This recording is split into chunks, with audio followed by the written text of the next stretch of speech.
is this idea of putting all of your focus into ideas that are going to serve you. Okay? So basically, the idea being that sometimes it's better to ignore the truth, which is something that I hadn't really gotten to yet, but it's better literally sometimes to ignore the truth as to find yourself more so in the delusional nature that is almost required to believe that, like, oh, I can go from a guy that has had no results with women at all, like no success whatsoever, to actually seeing success with this, right?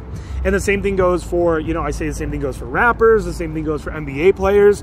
It's like the odds of you succeeding at these things are so low that for you to really give it your all, business, for example, what is the statistic? I've had people shove the statistic down my throat, right? They're like, 98% of all businesses fail in the first 5 years or whatever. I don't fucking care. Why are you telling me that? That doesn't serve me in any way. What serves me is believing that, like, if I work really hard and I contribute and I give value, that I can succeed, right? So, for example, let's look at an example of when it's probably better actually to ignore the truth, okay? Is it easier for much taller men to pick up chicks that are 5'10", okay? Yes, it fucking is.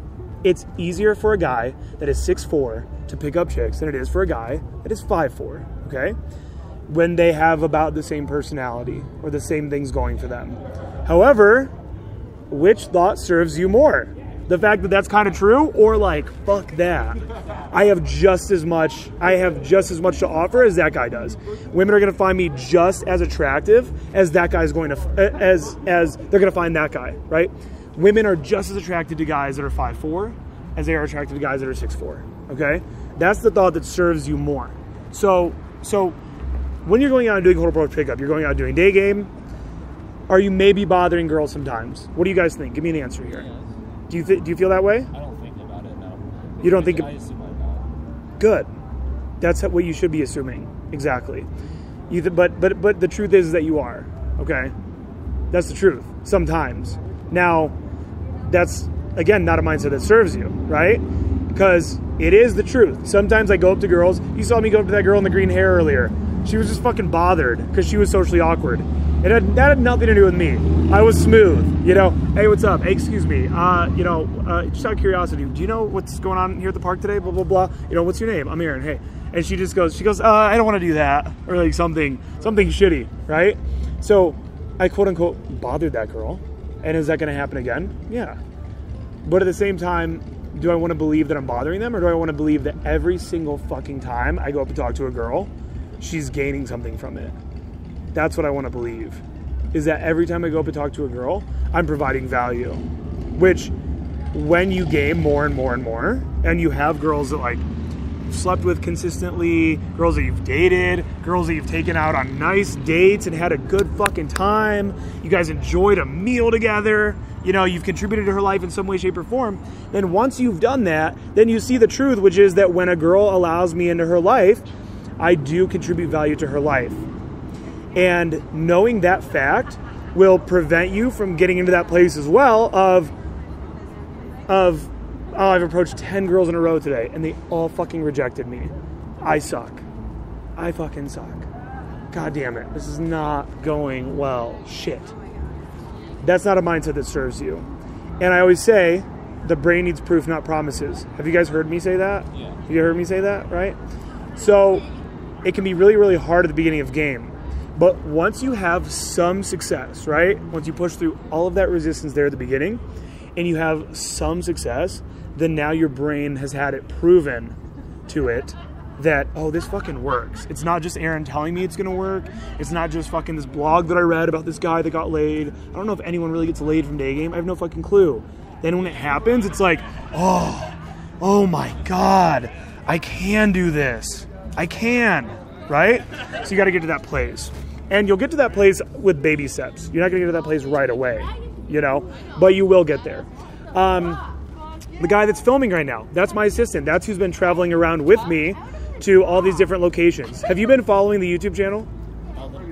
Okay, so have you seen that, like, we've been traveling around with the RV? Yeah. Okay, so we've been traveling around with the RV, right? And that's my assistant. He's been helping me out with a lot of stuff. And today I had him do something. I had him do two things that he had basically never done before. Okay, he went up and approached a moving two set, for example. Okay, so there's two fucking hot ass Latina girls walking, right? And I send him in to go talk to him.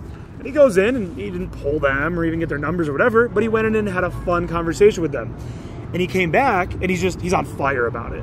You know, he's like, holy fuck, I would have like never believed that that would have worked. I was like, so they were receptive to you? He's like, yeah, we just had this fun conversation about Boulder and the weather and blah, blah, blah, right? Then the next one, there's a hot chick is getting in her car. And I go up to her fucking window and you know, and be hesitant about it, right? Don't go in like, hey, I'm here. But go in and just be like, hey, you know, get her attention. She rolls the window down. He goes, hey, I thought you were gorgeous. I wanted to say hey. As he's getting out of the car, he goes, I fucking hate you. I hate you. And he goes and talks to the chick, and they have an amazing conversation. She loves that he told her she's beautiful, right? He went in and he contributed some sort of value to her life. And so to him, that was an important lesson for him today, because he learned that these things that I believed would not work are now working for me, okay? So the belief that these are going to work for you, that's what's going to serve you. I had a student on my Santa Monica boot camp, well, LA, whatever, but we do it in Santa Monica. You guys ever been out to Los Angeles? So I had a student out on the 3rd Street Promenade in Santa Monica, and I had him go up to a chick and basically just say, hey, get off the phone to this chick. And I told him to go in and do it. I said, hey, go get off the phone, right? And she's like, excuse me? And he's like, just get off the phone, I want to talk to you. And he's so nervous to do it, right? And she goes, and I hear her go, because I'm following right behind. And she goes, Mom, I'm going to have to call you back. And then she like puts on the phone, she's like, what? And he's like, I just wanted to talk to you. I thought you were beautiful, whatever. Dude, they go on this little instant date. They go walking around, have a nice little romantic time together. So that worked for him, you know? And doing crazy shit like that, it proves to you that you're kind of capable of doing anything.